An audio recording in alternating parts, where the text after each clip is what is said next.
We're back. It's your boy, Edwardo Jackson, CEO, founder, creator of the Cinema Draft and DraftStream games, where daily fantasy sports meets the movies. And once again, it is my honor and pleasure to welcome back my pop cultural tether, the woman who just wants the very best for them, the woman who is the yin to my yang, the scissors to my us. It's Katherine Klagsbrun. Thank you for having me back. Welcome back, KSK. So our Andy Cohen inspired Watch What Happens Live drinking game word tonight shall be the word party. Because every time you hear one of us say this word, take a sip of what you're sipping. Because we will end up covering our favorite movies featuring birthdays and the parties that love them. All right, so you know the drill, KSK. The world's on fire. We've got very little hope and optimism. I see you in the Branson Slack every day, hoping against hope that we're going to right the ship, come this November. Tell me something good. So I'm alternating between being optimistic and not being able to be optimistic after 2016, Who's Not Burned. So my good thing is very random and small, but something I saw when I was watching the news today, which is usually a nightmare, is that, did you know Regina King is the new Cadillac car ad? No. She's got one of those ads that usually is like a John Hamm or like a Michael McConaughey, where she's just rolling around in an Escalade, looking awesome. She's got a Run the Jewels song playing. It's it really made me happy. She's arrived, Oh, sweet. Well, kudos to you for watching commercial. The only time a commercial actually catches me is during football. And even then, I've got Red Zone now, so fuck that shit. But yeah, it's good for her. You just have to look it up on YouTube then. So it's worth watching. All right, I'll give it 30 to 60 seconds of my life. I wonder if was it directed by anyone we know? Is it directed by Ava or anything? I don't know. It's possible. There's an implication within it that it's directed by her, but I don't know.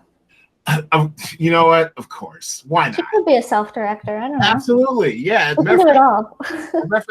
Does she have some movie that debuted at some online film festival? Was it Online Cannes or something that's going to be, or Online TIFF, I think, that's actually going to be released, I guess, online soon? I think it was released on TIFF. It's One Night in Miami. And I actually saw it on one of the other ones. If you research all these little film festivals around the country, a bunch of the movies are overlapping and playing in multiple ones. So I saw it through some small California film festival, I think last week. So you've seen it. Is it good? Yeah, I saw it was good. I mean, it's based on a play, so you get a little bit of that sense of okay, we get it. You have to be in one location because it was a play. But it was really fun. It's the actors are amazing. It's got actors portraying these four characters, Malcolm X is one, Muhammad Ali, Sam Cooke, the musician, and I'm going to blank out on the other name of the athlete. Muhammad Ali? No, there's a football player. I feel like it's... Jim Brown. Yes, there you go. That's the one I can remember. So, was this X? Malcolm X, yes? No, he's the one who's all the way on the left, taking the photo. Oh, yeah. Yes, Detroit Red. There we go. And played by this, British actor, Kingsley Ben-Adir, or something like that. Stop it. Kingsley Ben-Adir played Malcolm X, too? Oh, yeah. My God. This guy is everywhere. So, did you see you watched the Comey Rule, right? I watched some of it. I did not finish. Oh no, it's like 2 nights. What are you doing? Anyways, so I thought his Obama was excellent. I mean, maybe he didn't look exactly like him, but if you close your eyes and listen, it's almost indistinguishable. The vocal cadence, it sounds just like Obama. It was wild. Yeah, he's pretty good at doing an impression kind of portrayal. He was good in this, although his character is kind of meant to be a drag, basically, for the rest of the group. So you kind of don't like him that much, but he was very good. All the acting was amazing. Oh yeah, this is great. I wonder do you know when it comes out? Or on what streaming thing is supposed to come out?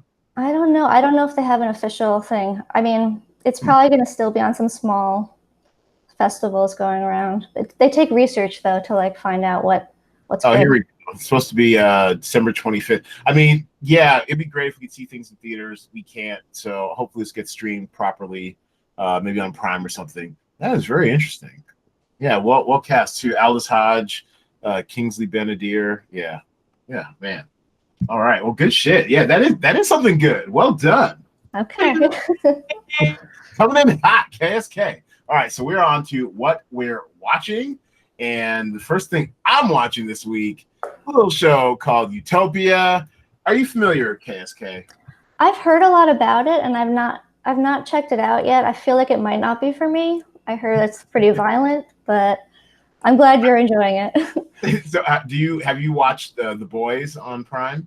No, I've not seen that. To me, like they're kind of like a pair of things that are probably great, but not for me. Okay. Well, and it's fair because they do not want the very best for them. No.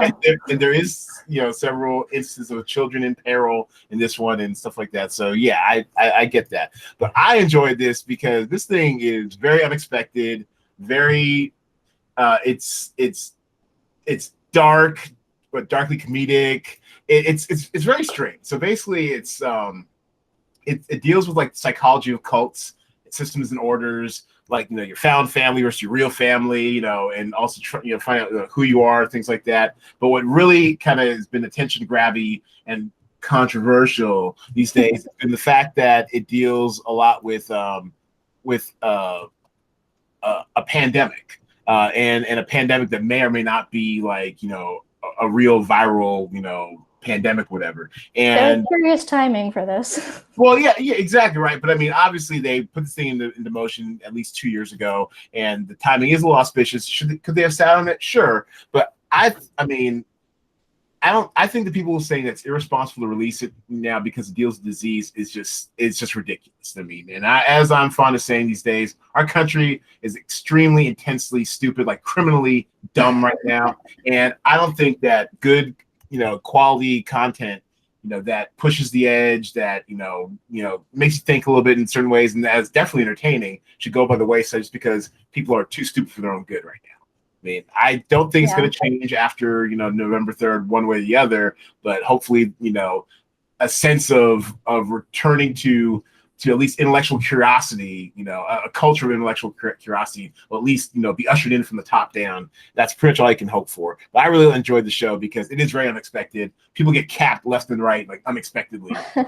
But no, people like name title people be like, oh yeah, I'm settle in for 8 episodes of him or 8 episodes of her. Nope. No. And yeah, Christopher Denham, remember him from what was that show? He was on but not Mad Men. One of those shows where he played very straight laced, and basically he plays totally against type. Because when you see him, you usually think, okay, harmless dweeb, you kind of like write him off or push him aside. But nope. And this one plays a bit of a simpleton assassin named Arby. John Cusack plays a bit of a cross between like Elon Musk and, well, for lack of a better example, Keith Raniere from NXIVM. Not so much great combo. Yeah, you're right. Not so much sex slavey, but more like culty and cult of personality. I mean, wait till say season 2. They're gonna get there. Have you started watching? Quick cultural cul-de-sac. Have you started watching the Stars one? I watched the first episode, and I mean, I don't want to judge it too soon, but it's so much trashier than the HBO one. It's like interesting, but like everything is to shock you. Well, I mean, I don't even know if so much to shock you, but I think it's more like showing the stuff that we weren't seen at all in the HBO one. The HBO one, and from the very first time I saw the first episode, I thought that it was wildly overproduced, but still compelling. This one, it's more like, I mean, it's produced a lot less. I mean, a lot fewer instances of people staring off in the middle distance. Say, right? Yeah. But I like what I like about the Stars one, and I believe it's called Seduced. Mm-hmm. And just in case we didn't make it clear, we are talking about the dueling NXIVM documentaries. This one is Seduced: My Life in the Cult, Inside the NXIVM Cult. Yeah. This one is definitely from India Oxenberg's, one of the victims of the cult, one of the escapees, survivors of the cult, from her point of view. But what I really appreciate about this one is that they bring in mental health professionals, tell us how this is a cult, why this is a cult, what systems are being worked on in your mind that makes this a cult. I appreciate that, honestly, a hell of a lot more than almost anything that was brought with the HBO one. Like, seriously, the HBO one it's good storytelling, but I like seeing the full picture, you know? Yeah, that's fair. I feel like it was just to be more of the classic thing you've seen on basic cable where they're breaking down, like, you know, they go right into the branding and the more shocking aspects of it. And so that was like what struck me as kind of trashy, I would say. But I mean, to me, I like the HBO one because it gets into like why these seemingly normal people would get into this. Because I feel like when you start with the craziest stuff, you're like, these people are idiots. Like, what's wrong with you? But I feel like the HBO one did a good job of like humanizing them and making you kind of like care about how they got sucked in. You know, that's actually that's an excellent point. So I'll look at it like this. You've opened my eyes, KSK. My keep me together, tether together. I will say that if one were to watch these series, I would probably do maybe at least half of season 1 of The Vow before going into Seduced to kind of balance it out. Because, like you said, you're absolutely right. They do show you painstakingly so from the HBO side how, you know, someone goes from, oh, this is a nice group of nice people being nice to each other to, I'm a fucking sex cult. I just got branded. You know, you see how a seemingly normal, and it seems like most of the victims, at least profiled, you know, on this are rich white women, go from being, normal living, perfectly normal, rich white woman lives to sucked inside the belly of a cult to being balanced out by, the psychology of it all. You do get that empathy you probably need more instead of just jump straight into Seduce, where it's like, these people are crazy. There's an expert telling you why they're crazy, and you probably have less empathy for them. That's a good point.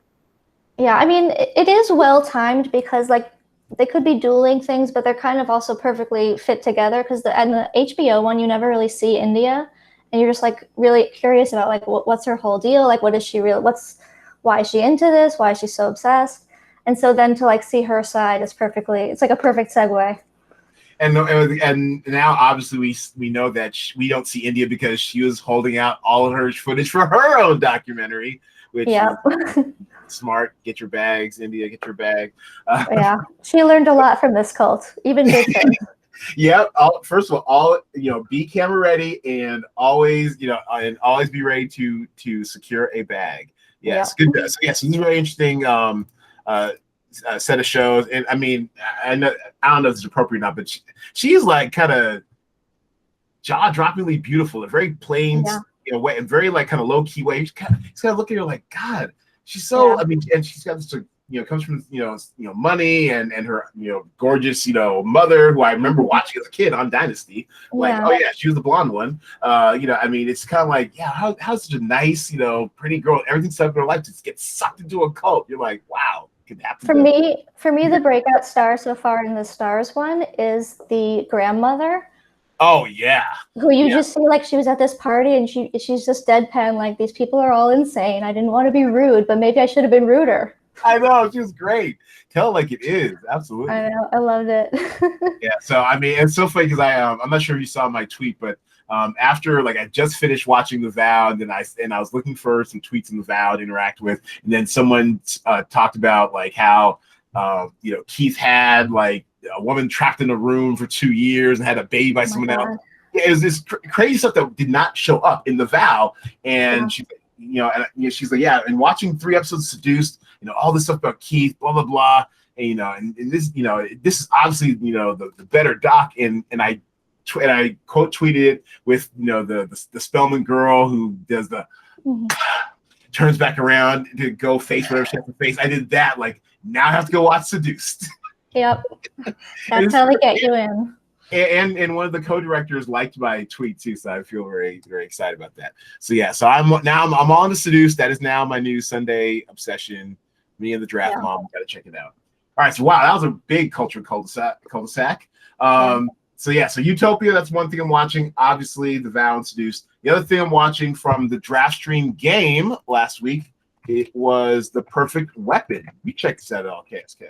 No, I haven't. I haven't even heard about this one yet. There's so much that's on. Play DraftStream. I know, I really should. But I have no competitive instinct.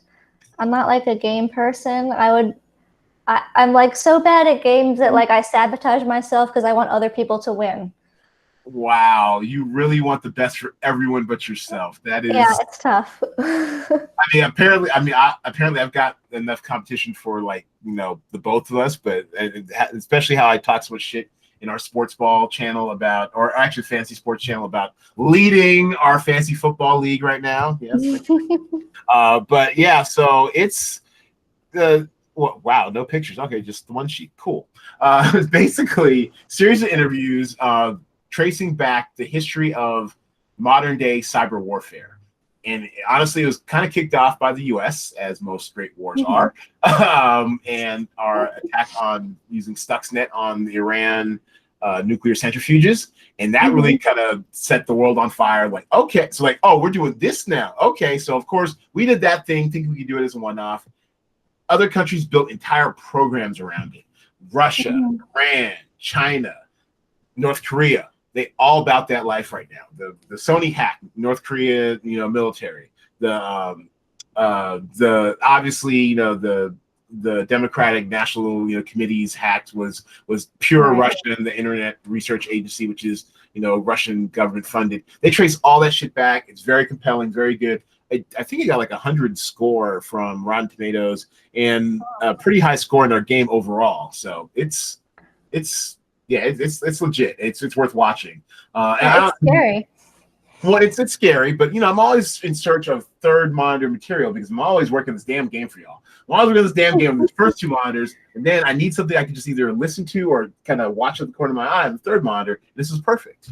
Yeah, to just add to your general sense of doom about the whole world, it's like good to have this as a third screen. And honestly, KSK and today's, and this week's, pod is about, birthday movies because I just had a birthday and stuff. And I don't know what it is. The older I get, the more documentary focused I am. Like you couldn't pay me to read a nonfiction book in my 20s. And now it's like, if I do any reading at all, calm my mind down. One thing I started doing is I'm actually, reading, God help me, Bob Woodward's Rage. I did not, I didn't buy it.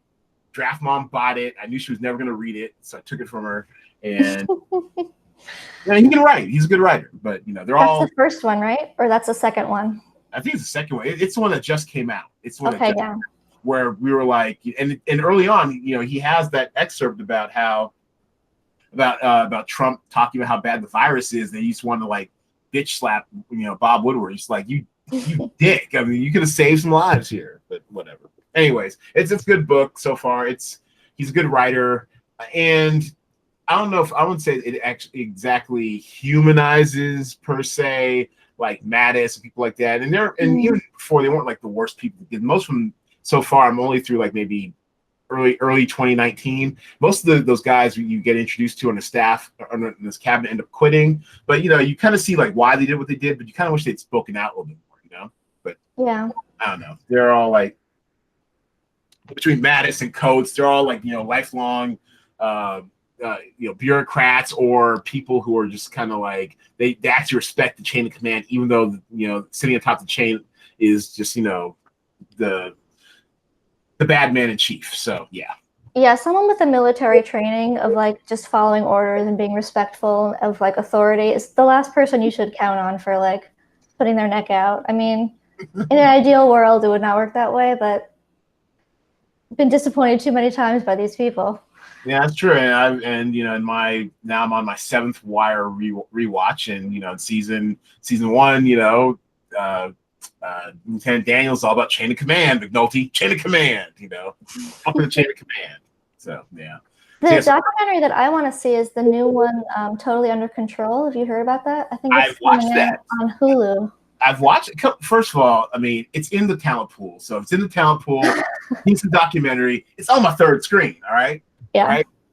Katherine, it's on my third screen. So so Totally Under Control was pretty good also. And that one dealt with the virus response. And that's also kind of depressing / you want the best for them, but it's not going to be the best. I want to see that one because I feel like it's still ongoing, obviously, and the fact that they put it together so quickly with like a good director is pretty impressive. No, they had at the very end, they had a note about how so something that happened just like a week before. I mean, they're like cutting this up to the very, very end. So yeah, and it's enraging because what was particularly enraging is just the arrogance of Jared Kushner and his people. Like I actually read, I think it was Michael Lewis's The Fifth Risk, where he basically goes to town on how incompetent the Trump people were during the transition. So I was aware of that, but just also but when you apply that same type of mentality a few years later, and these guys deal with coronavirus, I mean, besides just the Republican fallacy of thinking the free market can solve everything, which is not what you want in the middle of public health crisis. The arrogance of Kushner and his people, like, they had all these volunteers, and what I thought was really great is they had an actual volunteer. Guy can't be more than 21, 22. He was like, yeah, we're volunteering, trying to, secure PPE for all these different, places, and then Kushner comes in and tells us that we can't, send them out, or we can't do this, we can't do that. I actually had to kind of go around them to do stuff. It's like, what the fuck? Are we really putting politics of people's health and lives here? Like, seriously? Yeah, I feel like Jared Kushner and these people like saw The Social Network or like some documentary about like Silicon Valley innovators and thought like, we can do that. You just break all the rules, make up your own way of doing things, no experience, it's gonna be fine. And it turns out it doesn't work that way. Yeah, it's wild. I mean, and they honestly could have bashed Trump and them more, but they largely focused on not so much like his policy, but like the people who are caught up in the gears of his policy, which I think was a lot more effective. Because it's easy to, you don't even need a documentary to talk about how shitty he is at his job or what his response has been. But like seeing the minutia, like the people in the middle, like the volunteers, the department heads, like people who end up having to resign because they're just getting like, I will not sign my name to that because that will get people killed. I mean, having those interviews was really revealing. So that's what I'm watching. What are you watching? All right. So one of the things I'm watching now, which I think you were in on at the beginning, I don't know if you're still into it, is The Good Lord Bird. I am very much into it. Okay. So I think we only talked about the first episode, so I wasn't sure, like sometimes people drop off, but like it's on Showtime. It's about John Brown, played by Ethan Hawke.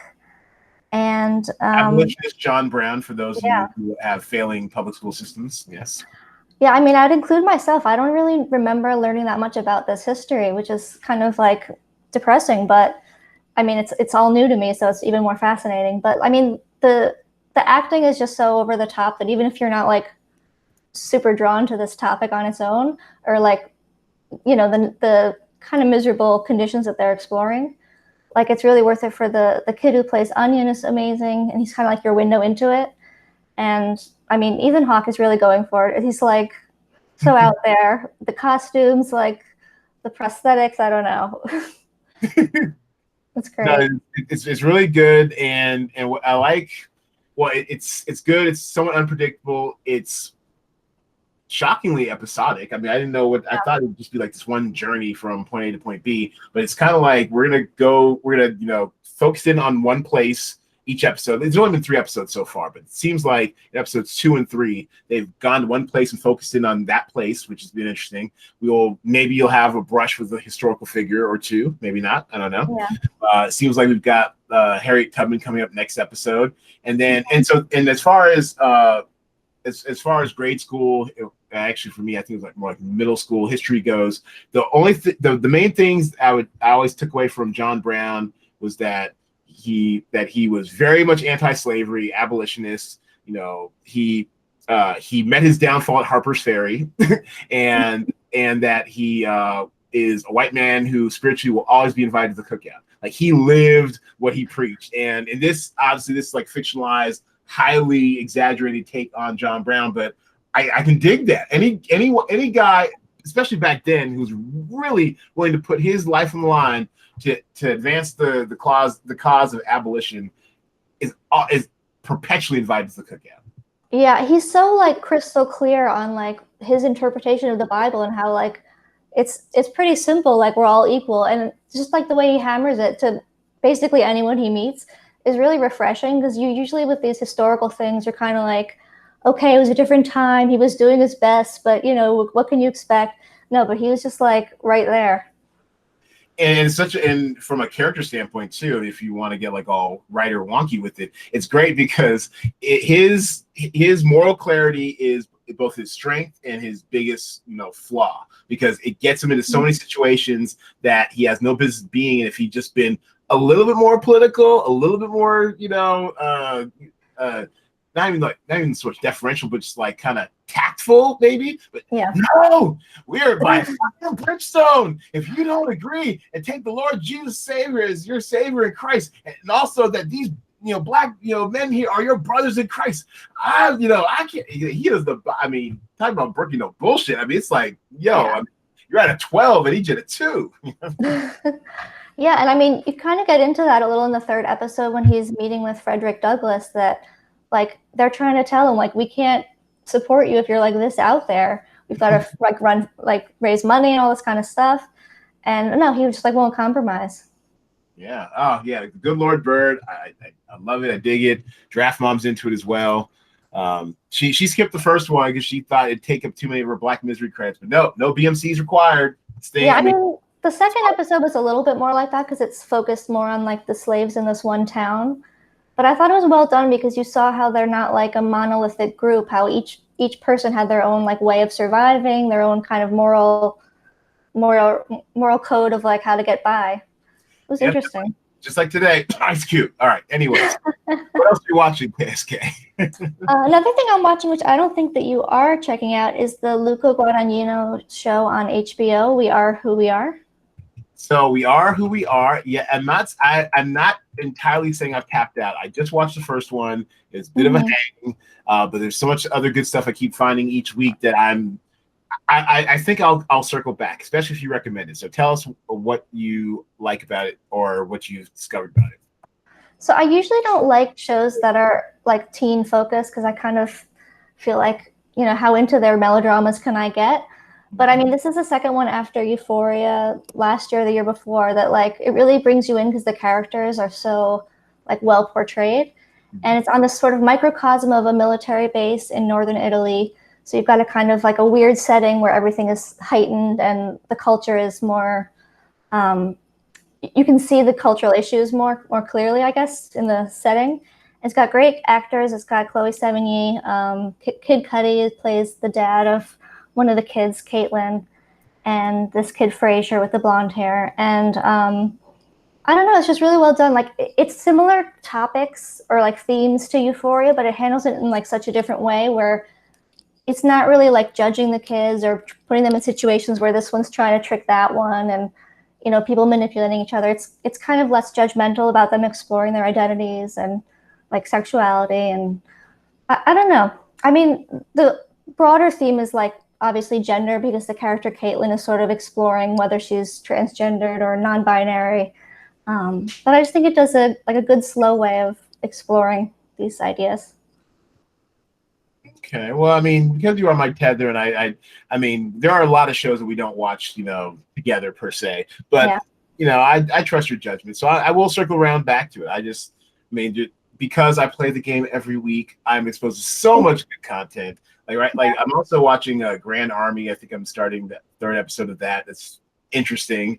I always find that's the one with like the high school in New York. But what they don't, I won't spoil what happens in the first, but there's a really interesting plot device in the middle of the first episode, which they do not advertise at all in any of the trailers I've seen, which make it pretty compelling. So I don't know. I'm interested to see where that goes.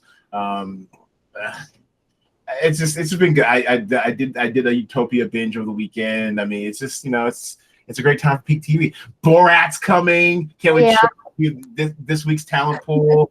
We've got to get into it. So yeah, there's definitely like way too much on right now. I'm not even watching Fargo at all because it's like there's too many Sunday shows, too many Monday shows. So I'm just like going to get to that in a few months.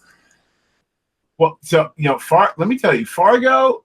So all right, so the way we became friends through the through the Watch Facebook group, whatever, this podcast we listen to, hosted by Chris Ryan and Andy Greenwald of The Ringer, and they've been. It sounds like, especially Chris. I think Chris has actually been watching it. I don't think Andy really has been watching it, but Chris has been a little more down on Fargo. Has been honestly kind of nitpicking it, which is fine. That's his right.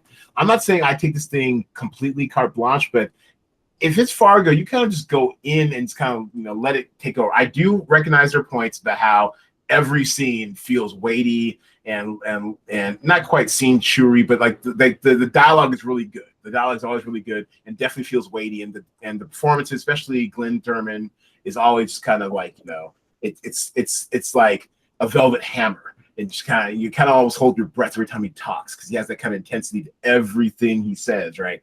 But yeah. I really am enjoying it. Even when Chris Rock gives a very stagey performance of what's actually an excellent monologue. Did you see the one on Sunday, Razor's Edge? Monologue? No, I've only seen the first episode, I think. Man, he has this great monologue about, basically, like about why he's a criminal. And how they live on the razor's edge of basically acceptability, which I thought was great. And then he ends it with basically like, "Go make me a fucking sandwich." You're like, whoa. No, I'm really digging Fargo this year, and and it's not even just because there's some people that look like me on the screen, but the fact that they're pitting two groups of essentially outsiders, immigrants of sorts, against each other is always very compelling. And also it's kind of, and I like a good period piece. I'm a whore for good accents and a good period piece. So yeah, give me. Yeah, I am interested. It's just like too much. I think also the pilot is a lot of setup of the world and like the whole history of the various mob groups. So from watching that, I was just like, I don't have the energy for this right now. It felt like home. Yeah, it was a lot. I don't know. I'm gonna enjoy it at some point. I feel like. I mean, yeah. I don't think it's a must be part of the pop cultural conversation because no one's really talking about the season of Fargo, which is kind of sad. But it's a good watch. I mean, it's basically an elongated gangster movie. So just be prepared for gangster shit. All right. Let's move on to this week's topic of the podcast, top 5 birthday movies. The rules are as thus. Name a movie that features a birthday or a birthday party. We alternate picks. When someone picks a movie, the movie is out of play. As always, guests go first. What do you got for your first film, KSK? All right, I don't even know where to start with this. My list is sort of all over the place, and some of them have like a cheerful birthday mood, and others are like sad birthday movies. So I have no overall like theme for it. So I'm gonna start with The Hours. Did you see this movie from like 2001? Oh my! I had a screener for it for the longest. I don't think I actually saw it. So it's kind of it's based on a book by Michael Cunningham called The Hours, which is in itself loosely based on Mrs. Dalloway by Virginia Woolf. Mm-hmm. So it has these 3 like parallel storylines where Nicole Kidman is Virginia Woolf, Julianne Moore is this housewife in like the 50s, and Meryl Streep is a older woman in like 2001 when the movie came out. Okay. And it sort of follows all their lives. Like Virginia Woolf is writing Mrs. Dalloway, and then the other 2 women are like affected by this book, or it weaves in. And it has a birthday theme because the Julianne Moore character storyline is she's like making a birthday cake with her son for her husband and sort of having a 50s suburban housewife like meltdown, basically. Which, I mean, kind of became a cliche for her. She did several roles like this, but she's just so perfect in it and really shows like the depths of her character of how everything seems perfect on the surface, but underneath there's like a lot of sadness and desperation. And I mean, Meryl Streep is great in everything. She plays this woman who's throwing a party for her friend, played by Ed Harris. And it's just a great movie. I mean, it's not cheerful, so I don't know if I recommend it for your birthday week, but I mean, for a birthday with birthday party scenes in the context of a depressing movie, it's excellent. Hey, you know what? I mean, you follow the rules. I am fine with that. That totally qualifies. I mean, we're probably going to definitely be stretching some of the criteria for this topic, so totally qualifies. That's fine, especially for me. I'm reaching already. But my first birthday movie will be, yeah, this one's pretty obvious. So I'll take it off the board. And I actually have seen this. I won't cheat and make them two because they're the same franchise, but Happy Death Day, which definitely revolves around a birthday. It actually follows, and I'm not a horror movie guy at all. I'm not. I'm freaked out. I hate that shit. But Happy Death Day, the premise seems so interesting. It's basically like Groundhog's Day meets a girl dying on her birthday, and she has to basically keep reliving the same day, her birthday, and keeps getting murdered by some crazy stalker person, and she can't get out of that same loop until she figures out how to stay alive, I guess. And it was really well done. A guy named Christopher Landon, I think, wrote and directed it. It's from the Blumhouse factory. So that's another reason why I actually ended up seeing it in a theater. I was very proud of myself. I don't go see this shit in theaters. Oh, and it was near my birthday that year, 3 years ago. So October 13th. And I mean, it's kind of hard to explain why I like it so much, but everyone who's seen this movie has liked it. It's not nearly as torture porny as most horror movies, which I appreciate. And it's clever. And I think Jessica Roth, the lead, I've never really seen her in anything before. I think she's one of those CW, stars or third leads or whatever. This is kind of like her like kind of breakout movie, whatever. And it did well at the box office considering it was dumped in October. And she's just really very compelling. She plays a really bitchy sorority girl named Tree. Yes, that's her name, Tree, and who's popular, hot, all sort of stuff, and just mean to everybody. And of course, through repeated stabbings and dying, she eventually becomes a better person as she tries to figure out how to get out of this loop. And she recruits kind of like the nerdy boy next door or whatever. And it's a fun movie. I really enjoyed it. They made a sequel called Happy Death Day 2, Happy Death Day to You, I think. And that was similarly clever too, and the ending of that one totally sets up a third one. So whenever they're allowed to finish shooting or whatever, I'm sure we'll get, I wonder what they would even call a Happy Death Day 3. What would they even call that? I don't know. But yeah, I'm looking forward to seeing the third installment of the Happy Death Day series. And it's pure Blumhouse, done for super cheap, you can tell, but made a ton of money so they can keep making more. That's not my kind of movie, but it's an interesting concept. I like how many things there are now that use the kind of Groundhog Day format, like Russian Doll as well. Palm Springs. And they approach it different ways. Like sometimes you have to learn a lesson. Sometimes it's like, no. No, there's nothing to learn. Just, yeah. Yeah, it's an interesting trope. Yeah. All right. So what's your next film? All right. My next movie is totally different direction. I'm going to pick No Strings Attached, the sort of silly rom-com with Natalie Portman and Ashton Kutcher. Interesting. Okay. I remember seeing this in the theater, but I don't remember much about it. So tell us where the birthday fits in. So the birthday fits in, it's kind of a silly movie overall, but enjoyable and fun. But the one scene that really puts it over the top is this birthday dinner that's actually in that photo right there. And so Ashton Kutcher is out with Natalie Portman, his friend with benefits, with his father, and his father's now dating his ex-girlfriend. So at this dinner, which is celebrating his birthday, this doesn't really spoil anything, by the way. At this dinner, his father and his ex-girlfriend announced that they're going to have a baby together.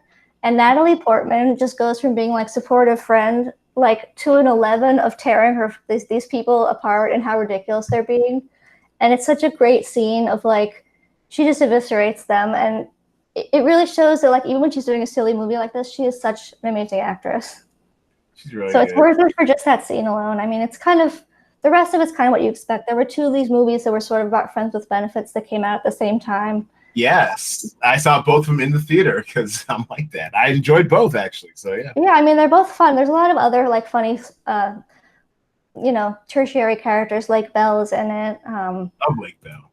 A lot of good things. Kevin Kline plays the father, and he like really goes in on being ridiculous and like full of himself.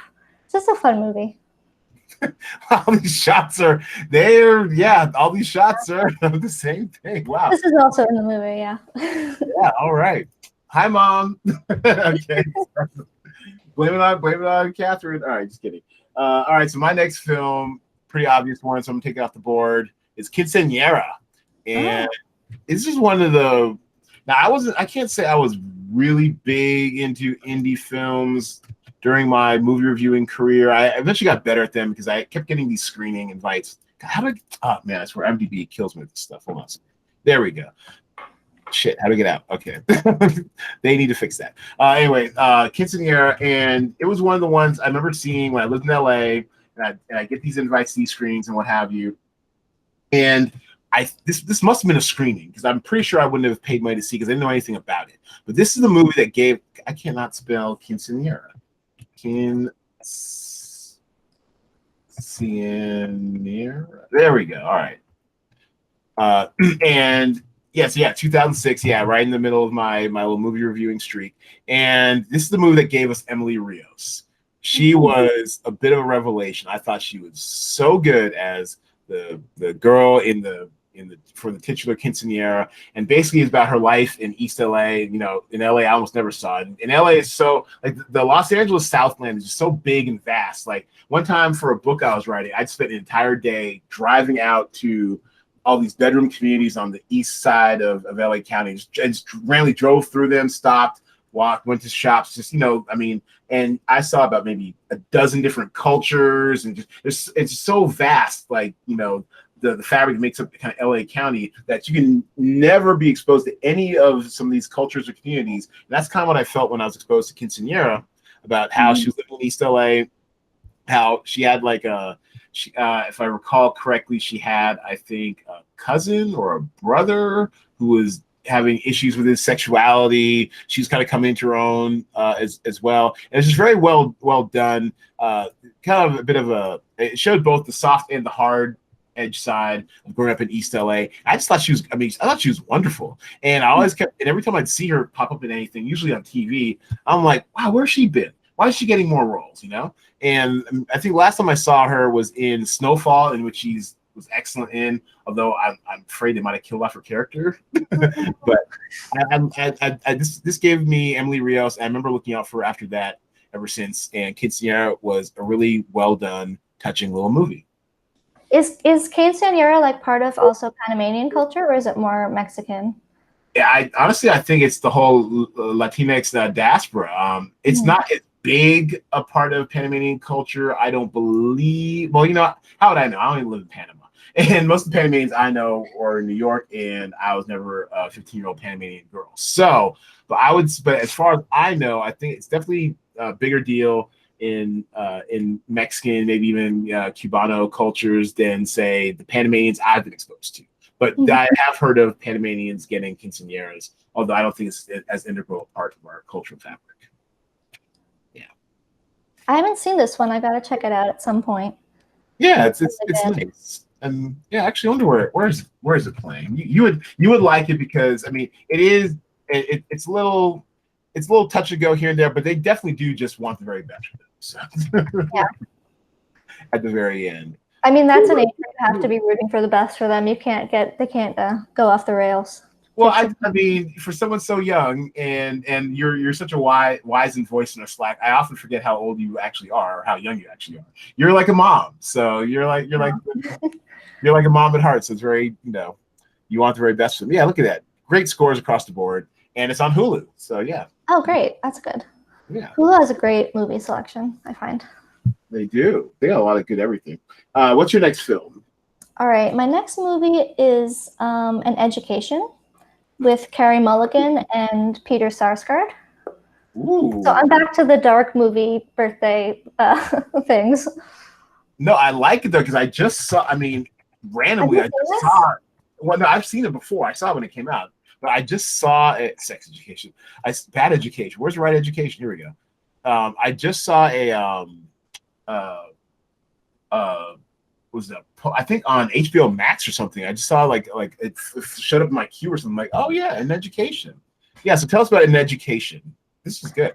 So Carrie Mulligan plays this girl who's like teenager, maybe 15, 16 in England.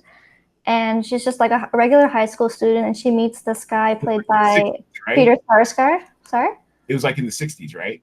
Yeah, so it's a period movie in like the 60s. So there's great fashion, great like outfits and makeup and all kinds of stuff. So she meets this guy who's like a kind of a con man, older man dating a teenager. And so like as an adult, you're watching, you're like, oh my God, what are you doing? But it also shows her perspective that like she's really vulnerable to the glamour of this person, and like he's really interested in me. And she's got, these parents that are very overbearing. So that's also part of like, she gets wrapped up in this. And there's a great birthday, like first there's this very sad birthday dinner with him and her parents, where it's like they're just sitting around a dark table with a kind of sad looking cake, having a very tense conversation. And then he, surprises her and takes her off to Paris for a weekend for her birthday, and shows her like, they go to concerts and she wears these gorgeous dresses. And I mean, overall, it's she has to figure out, she learns a lot from this person that she wasn't expecting to, but and kind of unravels a little bit. But it gives a good view of like a teenage girl can be so wrapped up in this like fantasy world that she's susceptible to this con man coming in. Yeah, and it's, I mean, just such a great cast. Like you said, the costuming and the and the hair and everything is definitely on point, but such a great cast. Dominic Cooper, don't see him in enough things stateside these days. Yeah. Roseburg Pike. Yeah, she's so good. She is. What I always kind of feel like, why? She's another one of those where it's like, why isn't she just like the biggest star ever? I saw her in that little old movie. I mean, it's actually a pretty solid movie that nobody saw. The one where she plays the real life story, the one with the eye patch, the photographer, the war reporter or photographer or whatever. And she's so good in that. No one talked about it. It's clearly Oscar bait for her. She's really, I mean, kind of subtly going for it with the voice and all that sort of stuff.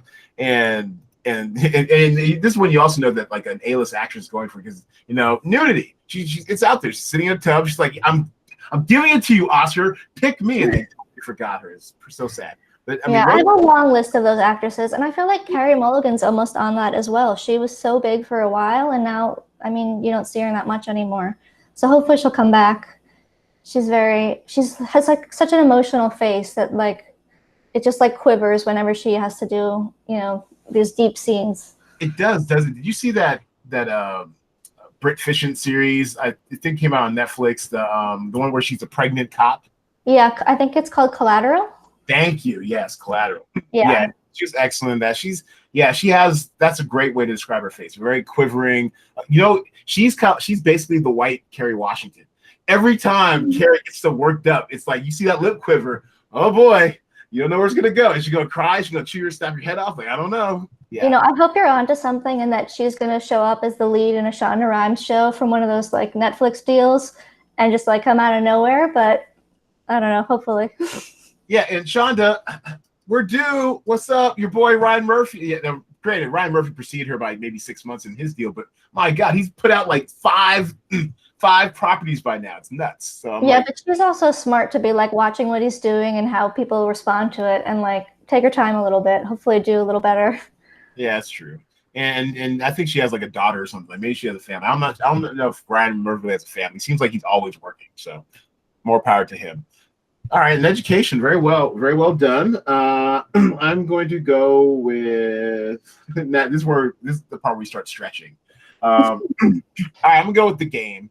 I can't even say I really like this movie that much. People love this movie. It's a bit of a camp classic. I don't understand it. I really don't. I remember seeing it when it came out in a theater, and it was cool. It was twisty. I know it's Fincher and stuff. Maybe I need to rewatch it as an adult, because I mean, I was really only like 21, 22, something like that. But I just didn't get why this was all that great. Have you seen The Game? I don't think I've seen this one, but a lot of movies that I saw like 20 years ago when they came out, like when you see them as an adult, you're like, this is a totally different thing than what I thought it was. Yeah, Like either because the themes are like totally different, you didn't see them when you were seeing it as a younger person, or like just the culture has changed and it's like, what are these people doing? But it adds another layer to it. Yeah, and the central conceit is for, I believe it's for Michael Douglas's birthday, right?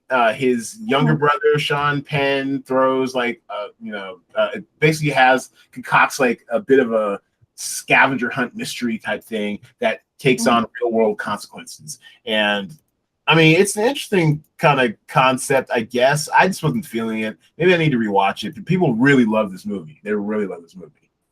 Bold move putting a movie you did not like on your list. Is it really bold, or is it more like desperate? So yeah. What's your next film, KSK? All right, what am I going to go with here? Another sad one or a fun one? Okay, I'll pick the movie Chocolat. Have you seen this? Oh, I mean, how do you not love Chocolat? It's it's delightful. I mean, I was all in on this movie when it first came out because I feel like I was that age where I was like, this is made for me.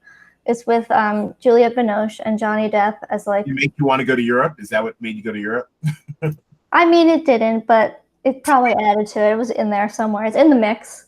But I mean, it's very like, I mean, you could call it cheesy or like whimsical, like fantastical. This woman who like comes into this small town with her daughter and like whips everyone into this insane frenzy with chocolate is like the whole concept of the movie.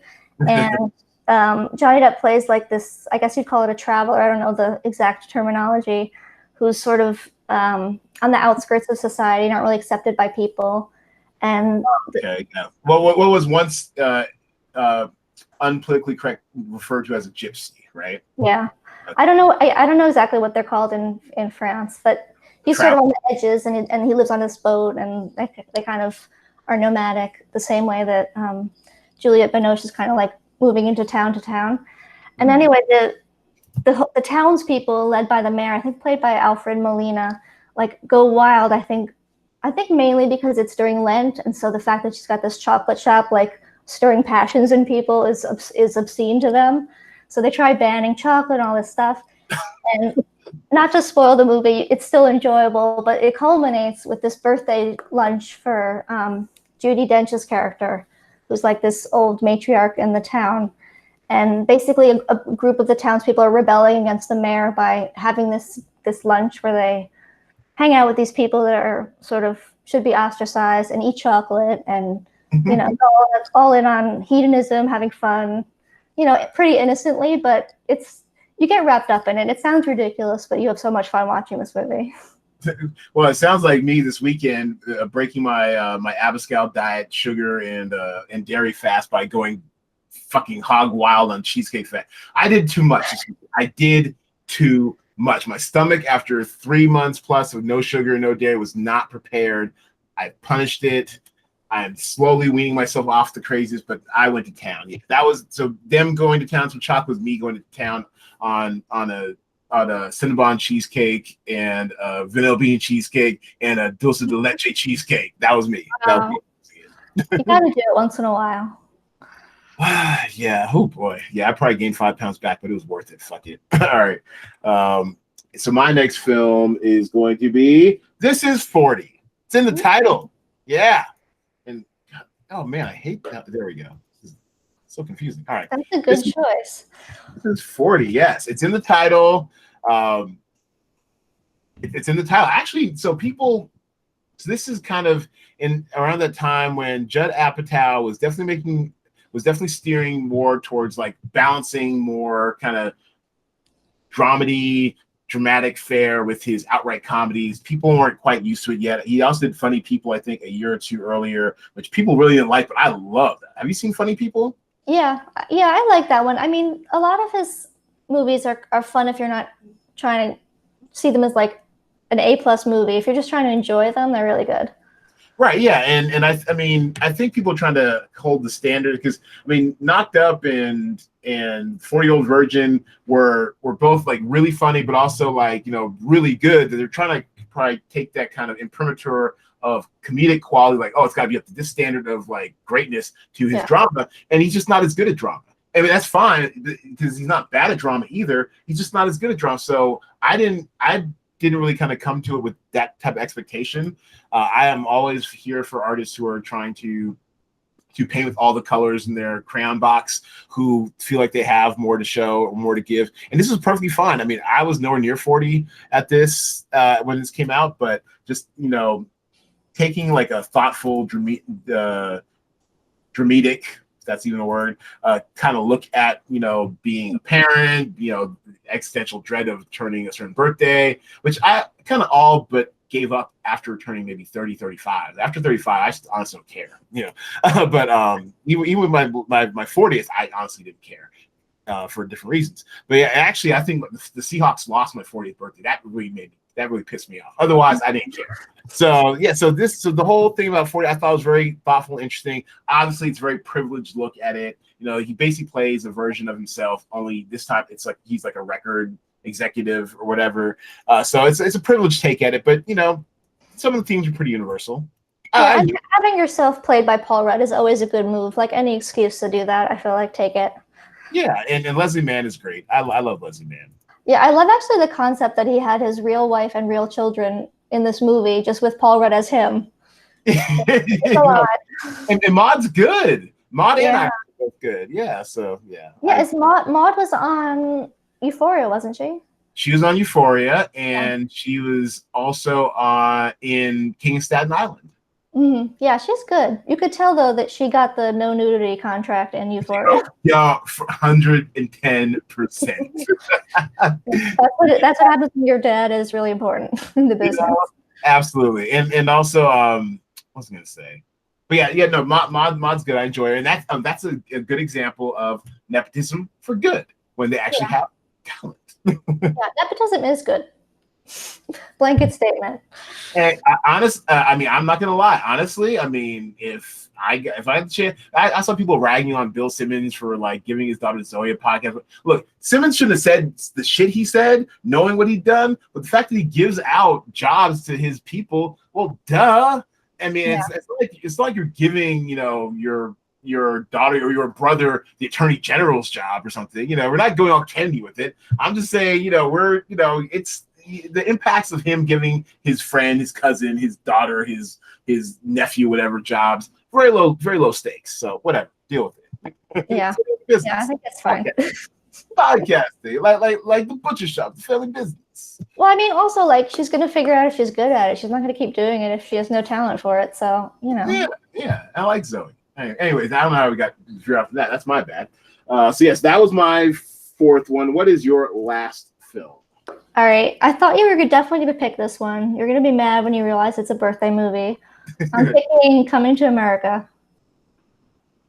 Oh, shit. Holy shit.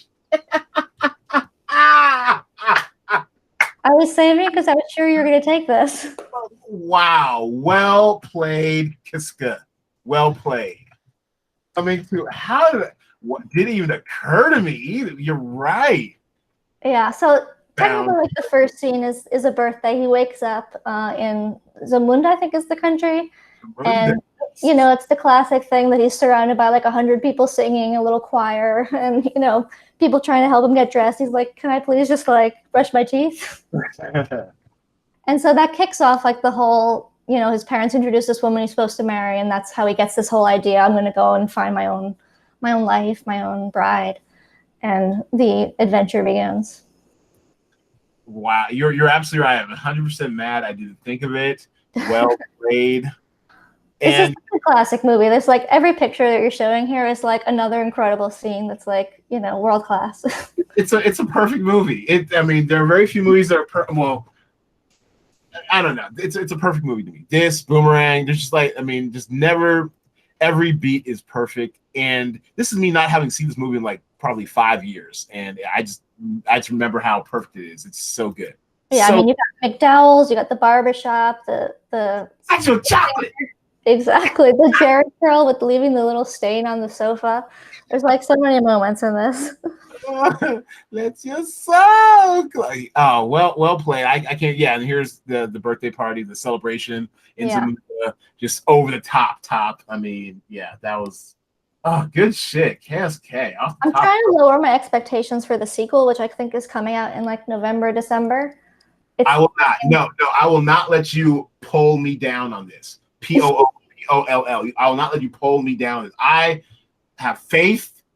Look, maybe nothing's gonna ever top the first one, but I have faith that this is going to be magical. It's going to be fun because they spent, I don't know, 20 years working the script. Like they always had an idea, but it's kind of it wasn't the right draft. So I just have faith this will be almost as good. I'm having faith. You will not drag me down with your poll doubting. All right.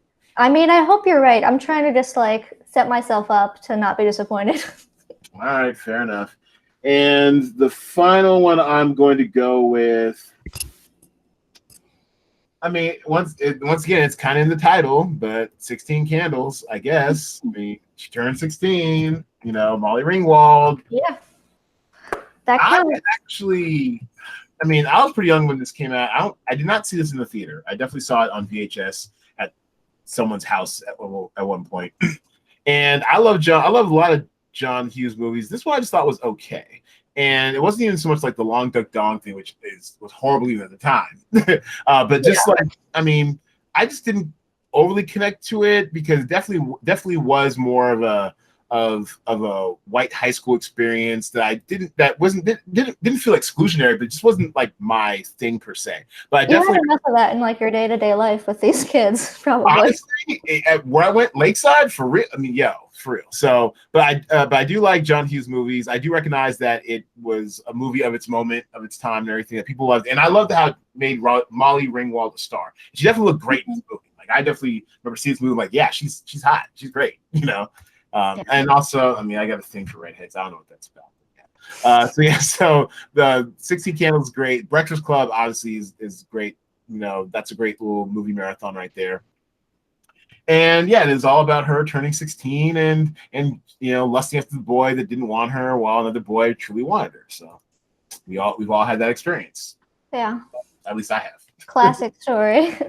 Yeah, these movies are a little bit tough to rewatch just because like a lot of things with the gender and sexual politics have changed a lot. But I feel like if you can put it in its context, you can still get a lot out of it. Like, they're classics for a reason, No, I agree. And actually, I mean, when I watch stuff, I'm very much cognizant of the time it's in. I mean, I may still involuntarily have a little bit of like, but it doesn't take me out of the movie. As well.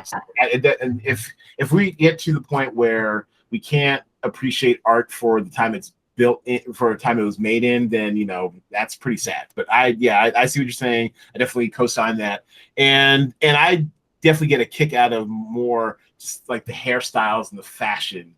That if anything, that'll take me out of the movie more that than say actual cultural mores at the time. Yeah, I love like these older movies.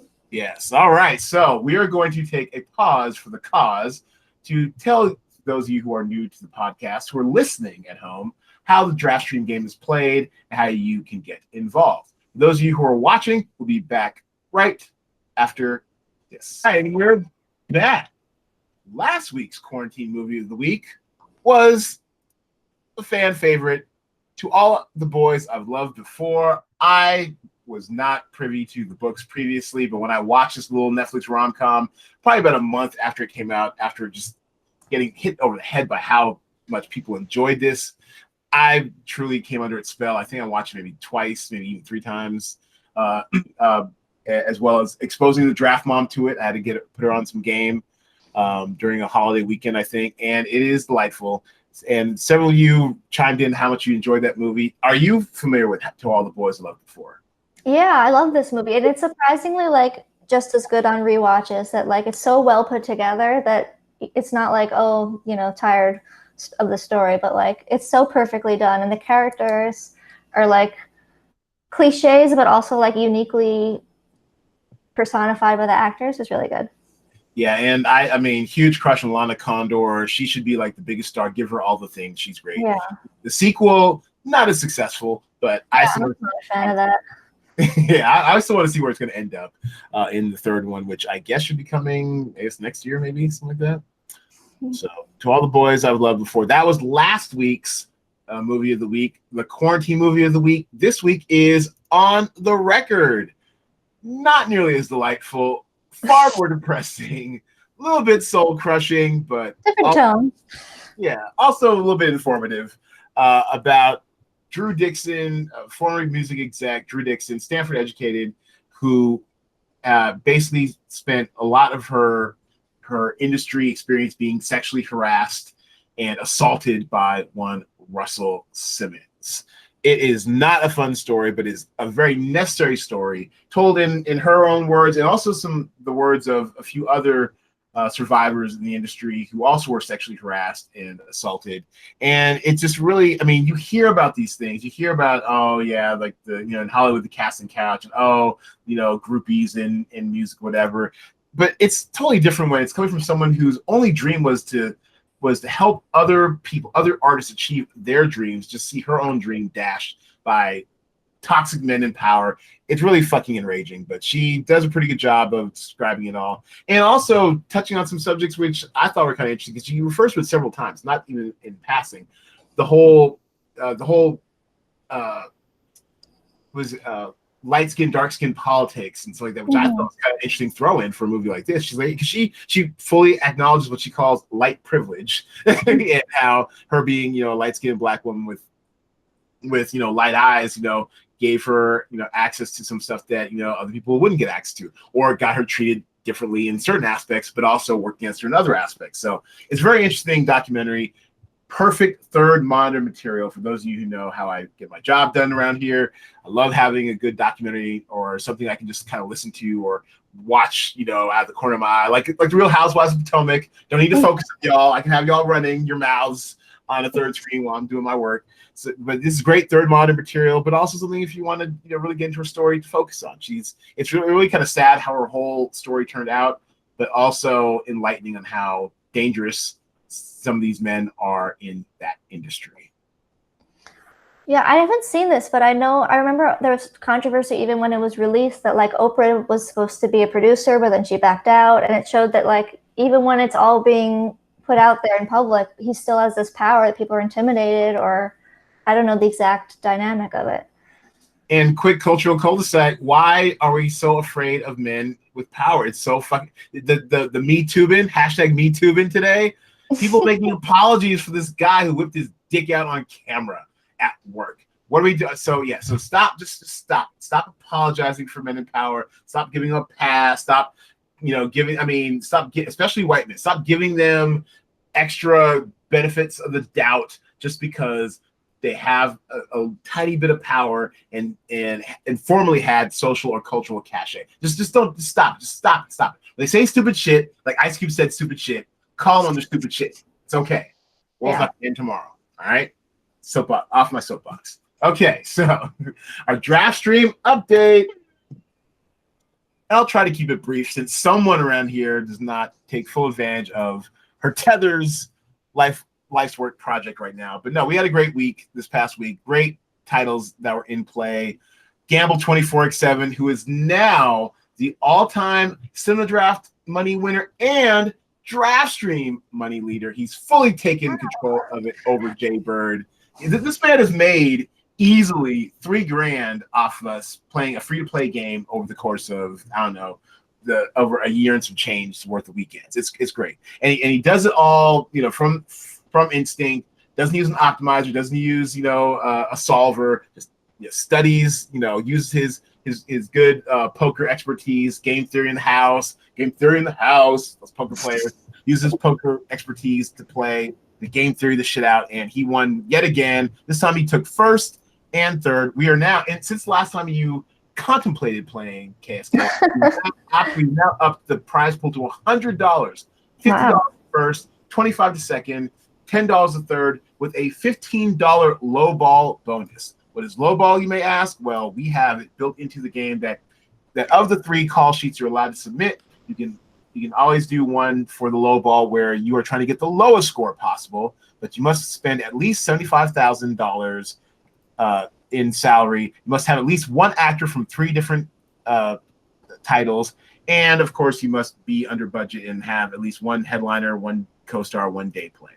So normal rules apply, but you're trying to get the lowest score possible. So for that, actually, Jaybird took the low ball bonus for $15 and also second place for $25. So between the two of them, they sucked up the prize pool, but $60 went to Gamble 24x7, and Jaybird got $40 for his efforts. As you can see, Henry YYZ, that is Henry Gomes, from Bransky Slack. Mm-hmm. Came in 5th, cracked the top 5. Good for him. Parfait Diem, Little Stevie, our girl Steph Torres. She came in above your boy, and also Fumi Possible. Fumi is in the act this week and last week as well. She also bested your boy. I was just a walking shit show. So that's how that kind of settled out. Great titles this week at play too. On the perfect call sheet, it was a lot of David Byrne's American Utopia. Kind of strange. Yeah, but that was part of the optimal stack. And the optimal stack in our game is, of course, 2 headliners, a co-star, and a day player. And then spreading the love around with Trial of Chicago 7, Star Trek Discovery, Season 3, and Baroness Von Sketch. Have you seen Baroness Von Sketch? Have you heard of that? I have not. It's on IFC. I don't think I have IFC, so that's my problem. Yeah, neither do I. But apparently the people who know about it love it. 112 base score, 157 as a headliner points. Pretty cool. What do you think of the Trial of the Chicago 7? I actually liked it. I mean, I don't really know the history, so I wasn't as bothered as probably other people by the sort of mischaracterizations or changing the characters a little bit. But I thought it was really good. It was like, an old school type of movie that makes you feel good about this country's ideals somewhat. Yeah, very Sorkin-esque, very idealistic, like you said. And I liked the fun. Like I liked it. I'm a little curious on why it scored so well. As far as it's not a bad movie at all, and Sorkin's writing is always pretty top notch. But that's I think it was getting a lot of press that would made it seem like it was going to be ridiculous. Like some of the stories about Jeremy Strong wanting to be tear gassed in real life to prepare for the character, and then you see him and he's a total goofball. It was didn't set you up with high expectations, and I think that's probably why I was pleasantly surprised by it. Yeah. Why? Yeah, Jeremy Strong is totally extra, but yeah, his character is so kind of laid back doofus. I mean, and kind of a dimwit. Kind of why would you need to be tear gassed for that role? I don't know. He's but no, yeah. But critics pretty much liked. Well, Rotten Tomatoes loved it. Metacritic has turned out to be the toughest critic in the room these days. But 76 from them is actually pretty good, and audiences uniformly approved of it. So it's a very solid, well done movie. I'm a little curious why there's so much hype around it for and against, but I liked it. It was very good, very fun. And anytime you get to spend more time with Sorkin, kind of walking Draft Mom through The West Wing. She'd never seen it. We're towards the tail end of the first season, and every episode is just like a gift. Just a gift. Such great. There are also great performances in this. Sacha Baron Cohen was surprisingly good. Hold up. That slander shall not pass. What do you mean surprisingly good? Surprisingly, well, I mean the fact that Sacha Baron Cohen. I do somewhat. I don't like all his movies, but the fact that he has this coming out at the same time as Borat, I think probably people expected him to just be ridiculous, but then he sort of ends up being the emotional heart of the movie, and I think that probably caught people off guard. So I think you're not a fan of Borat. I like Borat. I don't like the other ones. I saw Bruno. I don't like at all. The Dictator I didn't see. I loved Ali G, but it's I'm an originalist. I like his early stuff. Okay. Very 90s music fan way. Okay, Catherine Comey Barrett or whatever. Coney Barrett. Oh. Sorry, I could help it. Bad pot shot. Bad tether. No, would you like him in The Spy? I haven't seen that yet, actually. Well, now that's him doing dramatic work, and he's good. Yeah. There's nary a wink at the camera or anything. He plays it straight, and he's solid. And also you kind of forget as much as he's always dressing up as a goofball or whatever, or even hidden under a huge Jufro wig of the 70s, whatever. I mean, you kind of forget that when he cleans up, he actually can be suave and these stills right here are from The Spy. It's period, you know me in the period, but he's he can pull it off somewhat, he can definitely he's not a lady killer per se in this movie, or in that miniseries, but he's definitely a guy who's got his shit together, and he's just very versatile. Once again, it goes back to me, championing artists, doing different shit. I love to see when they do something, when they try something different and it works. And I honestly think his dramatic stuff works. He just doesn't do nearly enough. Yeah, I think that he's not as well known for it, so it catches people off guard when he's really good in something dramatic. Yeah, totally. All right, so that was last week. We had a lot of good stuff in there. Shithouse. Scored well. This week, 25 hot ones coming at you. Highlights include, well, I'm actually very intrigued by White Noise. I know this is one you're probably definitely not going to watch, but this is. Is it based on the book? Because I did not get that book at all. I don't think this is actually a documentary on the alt-right movement in America. And okay, that sounds better. Yes, does it sound better? Okay. I mean, it's a novel that I just do not get, but so anything is better than that. White Noise. Was that a Zadie Smith book? No, that's White. Oh, sorry. Yeah, I think it's Don DeLillo, unless I'm totally mixing it up with something else. Okay. No, but this is basically about. This is actually the Atlantic's first documentary, so I'm ready. I'm intrigued. I mean, the Atlantic, known for its online deep dives, long reads, just really going to the heart of a certain issue. So I'm ready to go there. Let's take me there, Atlantic. Let's do this. I'm not. I wouldn't say I'm fascinated by that shit at all. I'm really not. I think in some ways the alt-right's been kind of overcovered, but it's been overcovered badly. So I think the Atlantic might cover it like properly, like frame it, not so much frame it, but like do like a real in-depth, kind of watch piece or whatever that might be worthy of the Atlantic's imprimatur signature. So I'm interested. I'm gonna check it out. Early results 7.5 bode well for it. I might have priced it accordingly. That's last week's. The Queen's Gambit. I love Anya Taylor-Joy, so I might check that out just on GP. Mm-hmm. Eric Andre's show. That one definitely is priced up. We have got that. I think that might be our highest. No, Borat actually is our highest salaried title this week. Yeah, Borat subsequent movie film. Yes, 19,500 for ya boy Sacha Baron Cohen, and 19,000 for Lunel. So I think this is definitely one that you're just paying for points. I think it's going to start. Well, I don't know. I mean, there's nothing out yet on it, ratings-wise, to lead me to believe that this is going to be the highest one. But it's definitely the highest profile title opening up this weekend. I have very mixed feelings about you crediting Rudy Giuliani and Mike Pence as co-stars. Very mixed feelings. Well, I mean, I tried. Well, we always have to have, some co-stars and day players. I try to make Mike Pence the cheapest possible of this. Yeah.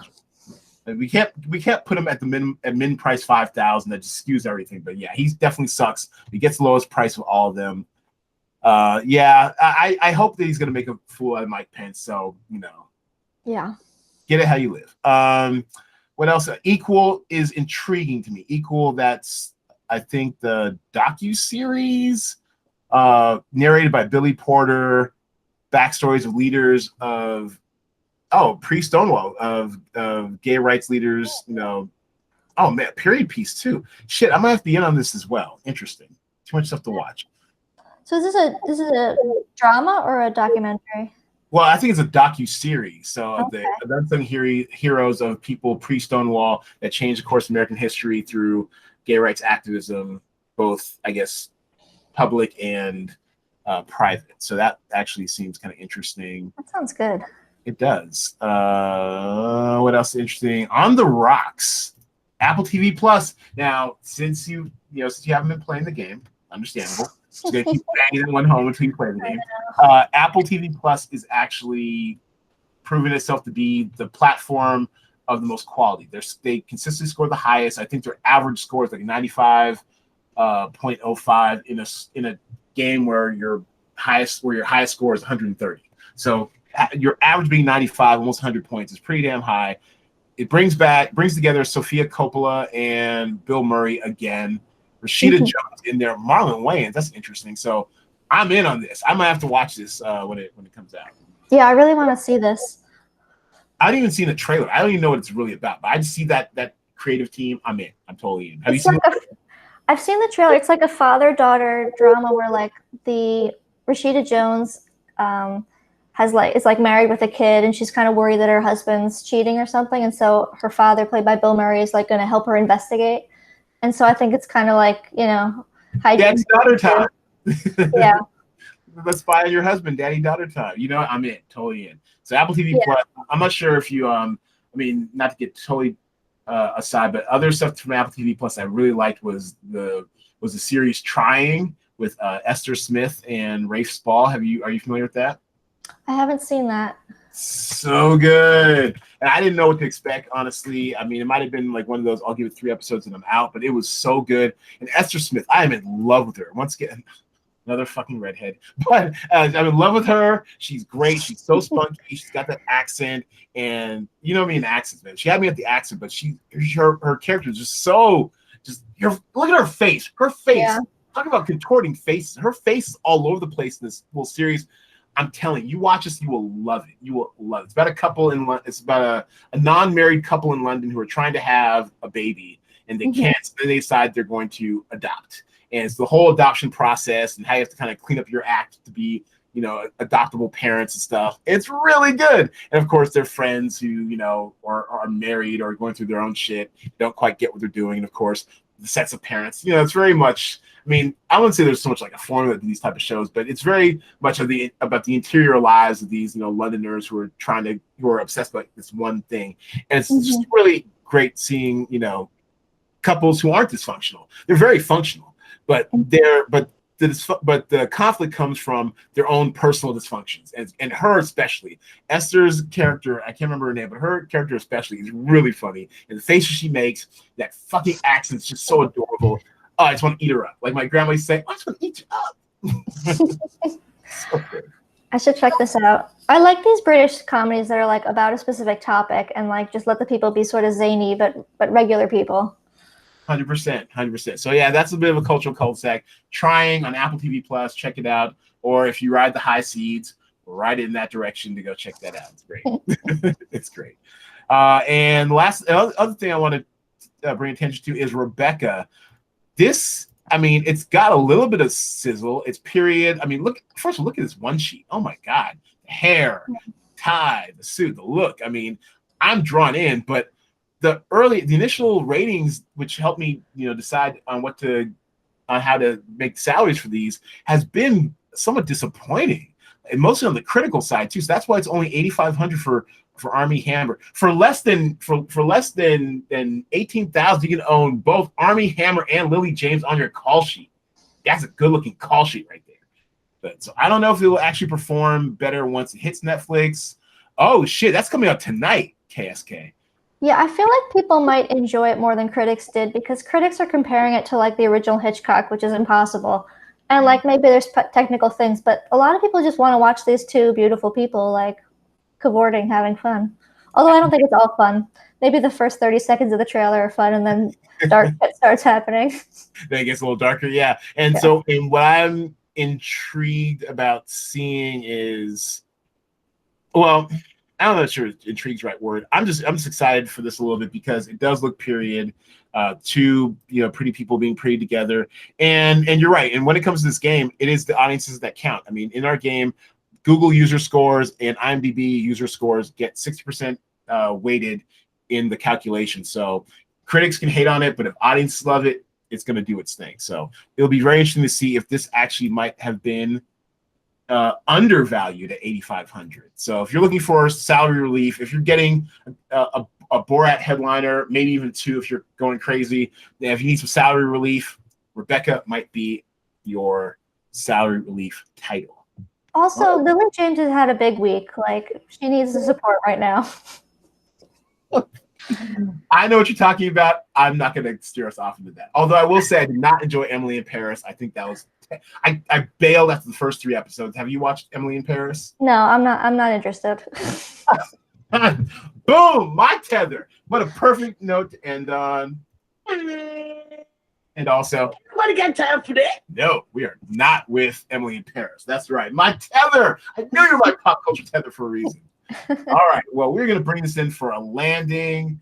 As always, it's been a pleasure. We will have you back again sometime soon in the near future. Thanks for being such a good sport. This is the time, KSK, of course, when you get to plug something you're into or that you have to promote. So, Katherine Sarah Klagsbrun, plug your ish. So I don't have anything personal to plug. I do have 2 friends from college who have podcasts. So one of them is Effectively Wild, which is a baseball podcast. If you're like really into the into the numbers of the draft and all that kind of stuff. Probably should be interesting the next couple of weeks with the World Series coming up. That's right. This is her or their Super Bowl or whatever. Yeah. Yeah. And so the other one is my friend does this podcast about archaeology, which is a little smaller scale, but it's called the Dirt Podcast. And they've been doing like fun stuff for what they call Spooktober. So they had an episode I just listened to about the trope in horror movies of like Indian burial grounds and like how they're haunting people. And it's just like really informative, kind of a nerdier take. So I recommend it. Obviously, a little bit biased, but it's fun. Ooh, Spooktober. I see it. Yeah. Shout outs to them. Well done. All right. Well, great use of your time. Way to big up your friends. That's why we tether together, my girl. Yeah. And we are going to see you guys back here next week with another great. Actually, I'm trying to get the right outro music. And that's not working. Damn, wow, I am bad at this. Okay, anyways, no outro music. We're just have to sing it. Yeah, that's one thing we don't do. We do not sing parts. But you know what? That's fine. Thanks, everybody, for watching. Thanks, everybody, for playing. We'll be back next week with another great Cinema Draft podcast top 5. Another great guest with their top 5. Make sure you get your call sheets into me by 6 p.m. Pacific time Thursday. To KSK, wink, wink, and get this free money, this $100 prize pool, open for everybody to play. Thanks for playing. Thanks for watching. And don't go out, quarantine with a movie or something. We'll see you next time.